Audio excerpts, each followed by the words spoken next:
Well, following the death of Britain's longest reigning monarch, Queen Elizabeth II, historians in Jamestown, New York tonight are reflecting on her life and her legacy.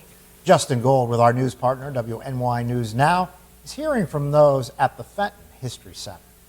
Before she was queen, she did come to Western New York. Her and Prince Philip were in Niagara Falls, so that's probably the closest she ever got to Jamestown. Even though the Queen never visited Jamestown, Victoria Parker, curator at the Fenton History Center, recounted that Jamestown resident Helen Overs, a Western New York Episcopal Church parishioner, met her in Wales in June 1950. 150 Jamestown residents attended the Queen's coronation in 1953. Unfortunately, there is no specific photographic evidence of this journey. So if you have a personal story or maybe photos, if you write it out or if you want to do an oral history interview, that kind of thing, we love to capture those kinds of stories so that the future generations, 100 years from now, when somebody asks what we know about Queen Elizabeth, we can say, these people came from right here in Jamestown and met her. For Janet Wahlberg, president of the Board of Trustees and research assistant at the Hall House, her family's long-standing love of history is what first developed her fondness for the Queen. And she always looked so together, and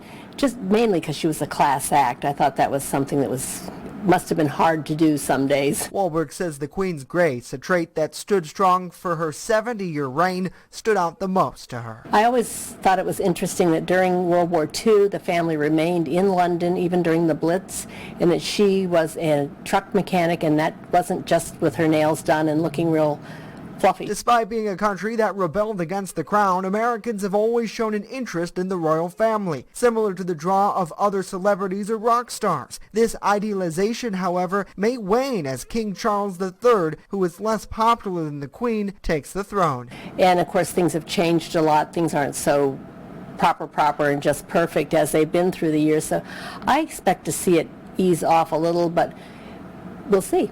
Justin Gould, WNY News Now. And the staff, the volunteers at the Fenton History Center, they can help people conduct local or family research. And Mike, who knows?